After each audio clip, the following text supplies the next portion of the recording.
이스라엘이 레바논에 있는 헤즈볼라를 선제 공격하면서 앞으로 중동 정세가 어떻게 될지 오늘 주한 이스라엘 대사님을 모시고 한번 중동 정세를 들어보도록 하겠습니다. 한국 최고의 정책연구원이죠. 아산정책연구원의 장지향 박사님과 함께 오늘 인터뷰를 진행하도록 하겠습니다. 박사님 오늘 우리 대사님에게 어떤 질문, 뭘 중심으로 해서 질문하실 건가요? 그러니까 사실 곧 한국을 떠나실 분이라 최대한의 예의를 갖춰드려야 되지만 네. 굉장히 날카로운 질문을 좀 많이 드리고 싶습니다. 그렇죠. 뭐 물어볼 게 상당히 진짜 많잖아요. 그렇죠. 지금 뭐 이슈가 워낙 많기 때문에 뭐 가자 지구 문제도 있죠, 헤즈볼라 문제도 있죠, 그 다음에 뭐 팔레스타인 뭐 리더십 지도부 네. 어떻게 될 것인지 쉬운 질문은 아닙니다. 아마도 여러분이 이 이스라엘 대사님에 대해서 이렇게 날카로운 어려운 질문을 하는 아마도 최초의 영상이 되지 않을까.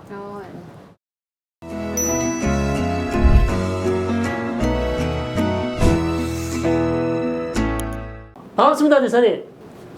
Hello, viewers of MENA TV. I'm very happy to be here. Boker Tov, Chuanachim. Thank you.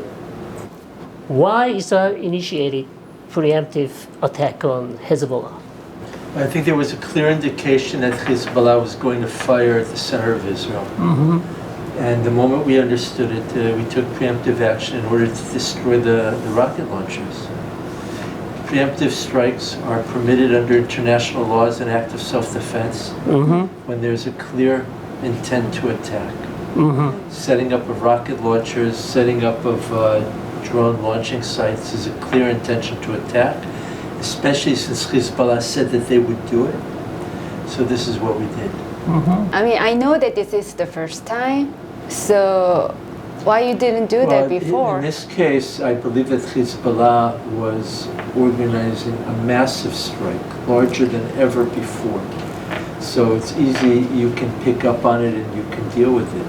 Okay. In a normal case, we do try to interdict, but you can't maintain the Israeli Air Force over Lebanon at all times.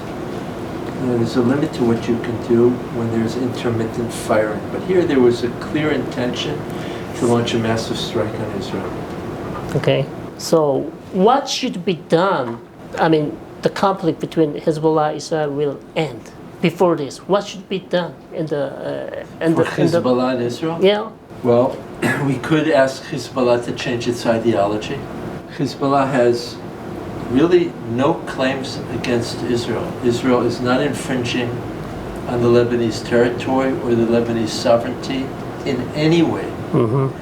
I guess what would have to happen is for Hezbollah to change its ideology or to disband, or for the Lebanese state to assert its sovereignty and monopoly on arms. Right now, Hezbollah is not defending the Lebanese sovereignty. Israel is not occupying Lebanese territory. The border between Israel and Lebanon has been confirmed by the United Nations Secretary General. So there is no reason for Hezbollah to attack Israel. The problem is that Hezbollah is not the Lebanese state. It's the most powerful army in the Lebanese state. Yes. But the Lebanese state does not have control over it. Yeah. So in the past years, basically Israel has fought a war of deterrence against Hezbollah. If Hezbollah will attack us, we will cause great damage to them, and there will be great damage in southern Lebanon and some parts of central Lebanon. But obviously this is not desirable, but unfortunately this is who we have. Now, diplomatic way, do you think there will be any solution between Hezbollah and Israel? I think that there have been. We've oftentimes, negotiated indirectly for some sort of de-escalation. Yeah. But at the end of the day, Hezbollah has a worldview, and its worldview does not leave a place for the existence of the state of Israel. We are not willing that Hezbollah will sit on our border with forces that can invade Israel. This is, I think, the major lesson of the Israel-Hamas war. Israel can't tolerate a situation of a heavily armied guerrilla force prepared to cross the border and won't allow that. So our aim is for Hezbollah to abide by the UN Security Council resolution, which ended 네. the Second Lebanon War, which calls for Hezbollah to be north of the Litani River. 네. We will try to achieve that. UN Resolution 1701. That's right. Yeah. So having ordered Hezbollah to attack Israel, then we will not going to see Iran attacking Israel? Because Hezbollah did don't that know. for... I don't know. Look, Hezbollah is a proxy of Iran. Hezbollah intervened heavily in the Syrian civil war on behalf of Iran and as a proxy of Iran. It owes its military strength and its capacities to the Iranian backing. As such, they take orders from Iran. And Iran has a nasty habit of using proxies to do its bidding so that they should suffer retaliation from Israel rather than Iran itself. But what you suggest, I wouldn't ponder or try to answer. There isn't a justification for an Iranian strike on Israel. Israel did not attack Iran. We did not take credit for the killing of Ismail Haniyeh in Tehran. Whoever did it, that's a violation of Iranian sovereignty, and it's an undiplomatic activity, but it's not a justification for a strike. Okay. You can complain in the United Nations, but I mean, I see. Okay. So how do you find the current situation in Gaza? it's not good. The Gazan public is suffering greatly. Large amounts of the Gazan infrastructure are destroyed or badly damaged. And we're in a situation where it's almost impossible to carry out a true rehabilitation because Hamas is still in power, is still fighting from tunnels, from schools, mosques, from hospitals, and they are not enabling the rebuilding and the end of the suffering of the Gaza population. So I think it's very, very sad. I'm sorry to see it. Okay. When will the Gaza war end? The Gaza war will end when Hamas understands that it cannot remain in power in Gaza.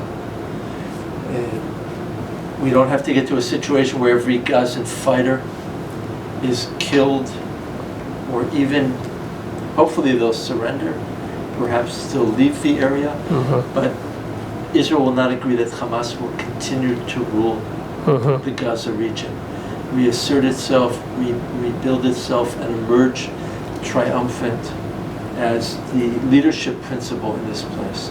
So the war will end when Hamas is removed from power and from the Israeli hostages, living or not living, are returned. So what is the Israeli public opinion on the war now? I think the Israeli public opinion agrees on two goals, but disagrees internally about how much weight to give each of the goals. The Israeli public agrees that Hamas should not remain in power in Gaza anymore, because they'll simply rebuild and will come back to the same place once more. On the other hand, the Israeli public also wants the hostages to be released. It wants that to be a high priority goal of the Israeli government. We don't know how many hostages are still alive. Our estimation is somewhere between 50 and 70. Hamas is also holding many bodies. The argument within the Israeli public, or what I think that you see in the protest movement in Israel, is a question of what comes first. Yeah.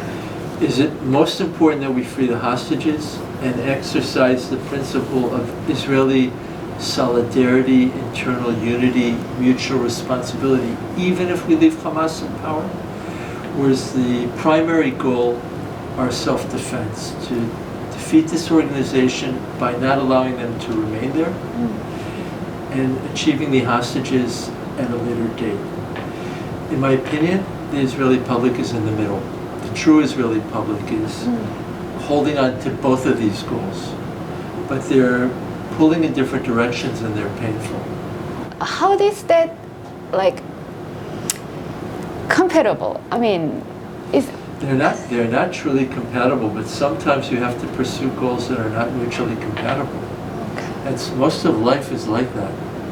Technically, is it possible to eliminate all Hamas in Gaza? Is possible? Probably not. Probably not. I mean, in order to capture Sinwar immediately and destroy all of the Hamas formations in Gaza, Israel would have to exercise a level of force which is several times more than it is. We would have to reinvade with massive forces. We would have to enter all tunnels, destroy everywhere where tunnels are located. It would be the total destruction of Gaza. We don't want to do it because we don't want to do it with our own forces, and we don't want to do it to Gaza. However, I do think that it is an achievable goal that Hamas will no longer rule in Gaza. I think that is possible. Okay. I also I ask myself, we ask ourselves, what is the opinion of the population of Gaza right now? It's hard to know. According to the reports I read from Palestinian polling, Hamas is popular in Chilwa in Lebanon, and popular in parts of the West Bank, but has lost popularity in Gaza. I hope that's the case. I hope the Gazan public understands what Hamas has done to them. I hope. Exactly. What is the public opinion on the leadership of Prime Minister Benjamin Netanyahu during the war? So you're asking me now to cross the line of what a diplomat does. Just a public opinion, polls, Yeah. not your opinion. Again, but nevertheless, it's inappropriate Yeah. for me to talk about the really? level of public support for Uh-huh. the Israeli leadership. Prime Minister is leader of Israel. We're a disciplined system, even though we make a lot of noise and we argue internally all the time. And I believe that the Israeli government and the Israeli cabinet is trying to do what it believes is the best for Israel. But I'm not going to pretend that we don't have a lot of argument at home. Okay. so why the negotiations about hostages and ceasefire kind of failed? My estimation is that basically Hamas, or the Hamas leader, Sinwar, he refuses to relinquish control. And therefore he will not agree to a ceasefire proposal which he sees as threatening the ability of Hamas to continue ruling Gaza. I think also he's still hoping to cause a regional war, a great large regional war in which other countries will attack Israel, larger forces will attack Israel. I think he's still hoping for that. On the Israeli side, we're not willing to agree to a ceasefire which leaves him with the capability to rebuild himself. A lot of this goes to the issue which seems arcane. Who will control the Philadelphia corridor, which is a strip of land 10 meters wide on the Gaza-Egypt border? Israel had this argument in the past, actually. During the disengagement in 2005, the Israeli army wanted to maintain control of this corridor because they believed that without it, massive amounts of goods will come through Sinai Desert, weapons, commodities, and Hamas will be greatly strengthened through it. But at the time, Prime Minister Ariel Sharon said, no, we'll abandon it. We'll abandon Philadelphia corridor because we believe that the disengagement from Gaza is truly handing sovereignty to the Palestinian Authority. And that means that we can't control their borders which are adjacent to us. But that concept collapsed. The disengagement, Israel's leaving Gaza in 2005, led to a Hamas takeover 19 months later. And right now, the Israeli position is that if we don't maintain control of this corridor, it will be a strong tool for Hamas to rebuild. because there are many tunnels. There are vehicles can drive through. It's not only the import of weaponry through smuggling in Sinai. It's also, it gives Hamas total control over the economy because they bring in commodities, they tax them, and then they Make money, They yeah. control Gaza in this way. This is why I think you're seeing this big argument on this issue. But the major reason why I think we haven't received it yet is because our goals are incompatible. They're not only pulling in different directions, they're opposite. And Hamas has to give up. They have to give up control of Gaza. But then they are not going to give up. And I think that this conflict will continue until they're defeated on that end, on that issue. After Hamas, who is going to rule? Gaza. It's it's a decision of the Palestinian people. We would hope, though, the decision of the Palestinian people will be one that we can live with as well. What I imagine will happen is I imagine there'll be some sort of international coalition, probably of Arab states, which will be responsible for interim rule in Gaza and the rehabilitation of Gaza and the administration of aid to rebuild infrastructure, to get Gaza operating again, get people back to work, and make the place have a possibility of prosperity. But ultimately, Gaza will be ruled by a Palestinian governance. Will it be a Palestinian authority? Will it be a revamped Palestinian authority? Will it be a UAE-backed Palestinian leadership? I don't know. Muhammad I Dahlan. don't know that. Yeah. This will be a decision of Palestinian people. From the Israeli perspective, we respect the Palestinian sovereignty as long as it will not be a leadership which will attack us. You mean there's no other alternative What would except, what would you imagine? I don't know, maybe you said international forces led by Arab armies? I don't think that an Arab coalition would be willing to remain there forever. Yeah. It doesn't seem, our preference would be maybe that Egypt would administer the region, maybe even annex the region, but I don't think Egypt's willing to do that. So if that's not going to happen, look, obviously there has to be an Arab governance, and preferably it would be a Palestinian self-governance. Okay. We talked about that a lot, but me, it's like I agree with the principle, but again and again and again, Fatah doesn't have any capacity to do that. That's the problem. Well, I agree with you that that's a very serious problem. And look, Abu Mazen, who we recognize as the president and chairman of the president of the Palestinian Authority, as well as chairman of the PLO, they haven't had elections for more than a decade. I think it's now 14 or 15 years. That's a sign of weakness. It's a sign that they don't believe that they can win the elections.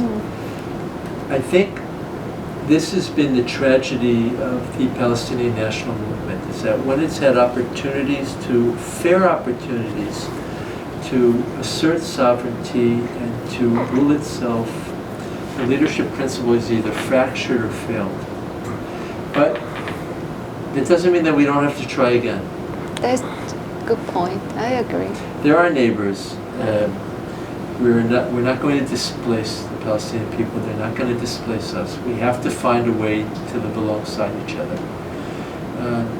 It's our interest that the Palestinian self-governance will be capable, moderate, honest, will take Palestinian public to a place of prosperity. If we'll look at the situation on the ground, there isn't a reason why Gaza and the West Bank should not be prosperous. An outlet on the Mediterranean Ocean. Actually, the beachfront of Gaza is no different than the beachfront of Tel Aviv. It's equally alluring and beautiful. Gaza is actually a traditional crossing point between Egypt and Israel. The British Railway and Turkish Railway went that way. There can be taxes on roads. There's many desalination station, a modern desalination plant in Gaza, can cause Gaza to have a very expanded agriculture. There isn't the only reason it doesn't happen is political. And it's not Israel. It's internal to Gaza and the Palestinian self-governance.